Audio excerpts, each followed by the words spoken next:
Hello everybody, welcome back to the channel, and we're gonna make a little Firewood Friday video, and we're gonna try out this new C-Shy little cordless pruning saw. So let's see what we get in the box. And what I like about it is they have a adjustable tensioner for the chain, which is really a good improvement over some of the cheaper saws out there. They give you the bag of tools, and the other thing I like, you don't get one battery, but you get two batteries, 40 amp hour. So we're gonna put it to the test here today. So here's the second battery, and chain, a second chain. Got to get a handle on things. And two chargers, not one. So you could have both batteries charging. They're saying 3 to 4 hours to get a full charge on it. Here's the power head.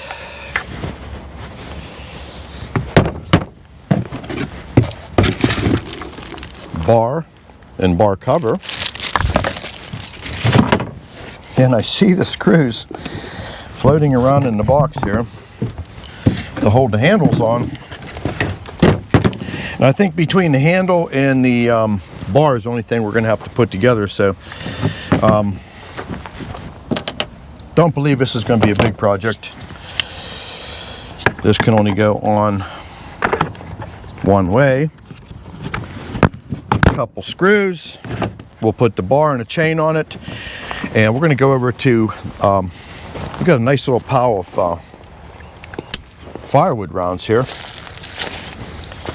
and we're going to attack this pile with that chainsaw, and we're going to see how much one battery will saw up here. So I'm kind of interested to see how it's going to perform. But you can get this through Amazon. I'm not sure the price. I'm going to say somewhere around 150 bucks. And let's see what this saw can do here in a minute. Okay, that literally took 5 minutes to put together. And seems to run decent. Got tension pretty much where I want it, but that'll probably wear in as this chain wears in as far as stretching. Even has a blade brake, I believe, here, so that's your safety. So you got to pull this back in order to fire it up, which is good, because you don't want this thing sitting around and then someone grabs it and squeezes a trigger and ends up getting cut. So that's a very good feature there. They even got the battery life indicator on the batteries, so you know where you stand there. So let's just see how this thing performs. I got to get some safety glasses here, and let's see how it performs, and then we're going to give it the endurance test, and we're going to give it the full battery life, see how much wood it cuts. So give me a minute. All right, let's just pick something here at random to start with, and sorry about the camera, but it's part of the video.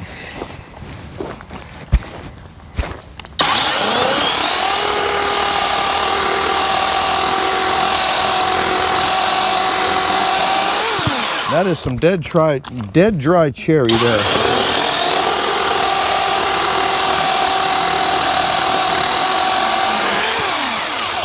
Now here is some, turn the camera this way a little bit more. Now this is really some soft maple here, so.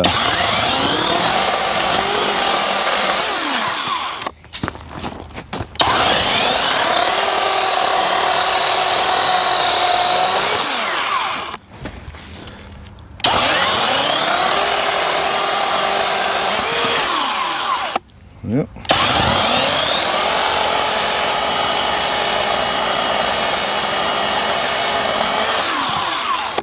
So I'm going to put the camera on time lapse here, and we're going to give it a good test. I did not see a set of claws for it, the dogs, as they call them. We're gonna have to look back in this bag over here.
Okay, that's roughly 10 minutes of cutting, and we still got 3 green lights on that thing. So the saw seems to be doing very well on a charger battery, and it doesn't seem to be losing any power. Like some battery tools, as the battery gets weaker, the tool doesn't perform as well. So I'll finish cutting until this battery's dead off camera, and I'll let you know, bring you back to the power and let you see what it actually cut with one charge. So I'll catch you here in a bit. Well, that's about a full half hour, and it still has 1 bar left on the light, on the battery rather. There's 1 bar that was showing up on it. I don't know if we can see it with all this bright sunlight, but there it is. So the chain is still razor sharp. It does need to probably tighten a little bit. So the chain held up very well, and you can see put a good dent in this pile. So basically you could cut a good pickup truck load. I was cutting some of the bigger rounds as well as the small stuff, and I was cutting that dead cherry, which is as hard as a rock, and it performed through all that very well. So all in all, not a bad tool for the price. It's very lightweight, and they're calling it a pruning saw. So if you were the average homeowner and you needed a saw just to even if you're cutting a little bit of firewood for yourself, this thing would be fine. And plus, to have the 2 batteries, I mean, this thing will pretty much outwork you if you wanted to keep cutting. And it's hard to cut out of a pile like this. You can see you're tripping over stuff, but I just wanted to give this a fair, honest review, and I kind of like it. Not a bad deal. Well, Eddie's moving some dirt, so I'm gonna get on a little bit of firewood while we're waiting. So I'm gonna mark off some firewood rounds here. And I like this Mingo. Just leaves a little dot of paint on there, and there you go. Easy to work with. And so what we're going to do, we're going to go over to the splitter here. And sorry about all the background noise. That's just the way it is around here today. We got a lot of stuff going. So I'm going to fire the splitter up here, and we have never oiled this chain yet, so I'm going to get that taken care of, and that'll make her run a little bit smoother. All right, I just got some chainsaw bar oil in this little squirt bottle here, and I'm just gonna give them wheels a little drink as it comes around. I marked one of these with the green paint, but there it comes there now. So that way we know when we've been around.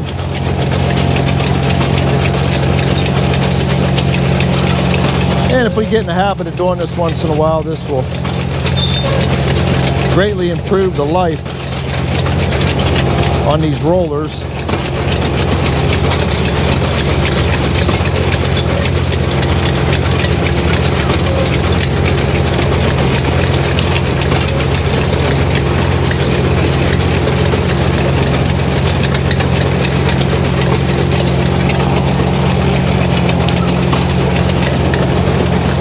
Kind of going through an oil bath there now.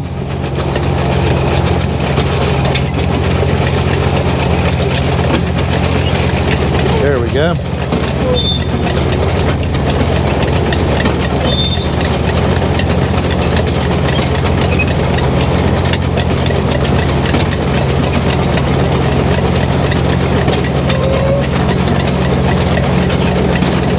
It'll quiet her down a little bit too.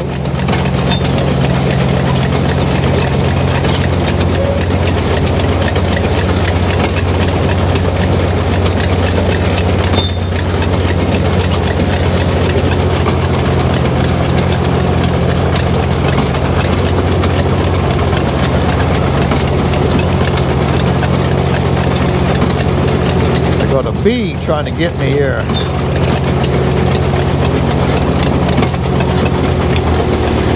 There we go. We've been all the way around again. So I'm just going to let that thing run and get the chainsaw, get these pieces bucked up. We'll start splitting.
All right, we're gonna wrap her up here shortly, but now them chains are, at least all the rollers are nice and oiled up there, so that is a really good thing.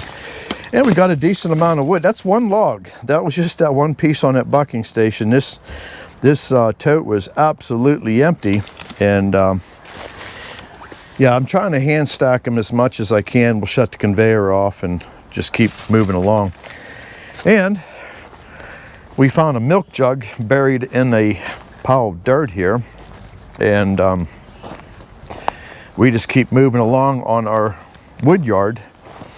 And we finally got to the point where we are ready to start to get some gravel put down here and start actually framing that solar kiln here. We're gonna wait till we get back from the Bunyan show. We got a lot of stuff coming up. That's a big event for us every year. We enjoy everybody coming and hanging out with us, and it's a good time. But yeah, the Firewood, everything's moving along here. So, well, we're gonna go up to Eddie's Park here and hang out for a minute. Well, I just got done splitting. Oh, I was moving dirt. Yeah, it's been a busy day today, and I got about somewhere around a half of a tote full out of that one log. So that wasn't bad. Real nice looking too. Oh yeah, that's that maple. Real nice. Good burner. Good burner, easy to deal with, lightweight, and yeah, it worked out nice on that. Found herself some milk jug in a dirt pile, and that thing. That's local dairy. Yeah, that could have been in there for 80 years, and it's just unbelievable that excavator didn't break it when I was pulling that out of there. I seen it laying there. It's like, it's a milk jug. You'll take it, and yeah, there's people that actually collect milk bottles. Yeah. If you can name it, somebody collects it. Yeah. And milk bottles, actually, yeah. Buchan's Dairy. If you're from the Imperial area, I don't know if that was someone local back in the day or not, but they had a pharmacy down in the little town of Imperial years ago, the Buchan family. But they were probably into milk too. Probably into dairy too. But well, we got a little bit done. We got some maintenance done on the splitter. And it's just good to run equipment once in a while, but we're going to be getting heavy into firewood here probably in the next month or so. Once we get back from the Bunyan show, I do have a 12-way wedge that we're going to be picking up at the show off of Andrew Easton, and it should do the trick. That will really be an improvement. And then keep the box wedge just strictly for the large stuff, and we'll see how that works out. But hey, if you like this sort of video, just a little bit of this and that, and firewood and whatever else, give it the thumbs up, and just leave me a little note in a comment there. And next time you see us, we'll probably be back up the mill sawing. I don't know. We got to get into that white pine. I like sawing white pine. It's a nice sawing. White pine is very forgiving. There's thousands of feet of it. Yeah, we got about 5,000 feet to saw. So, yeah. Well, we'll catch you on the next one, and we will be sawing. Thanks for coming along. All right. Bye-bye.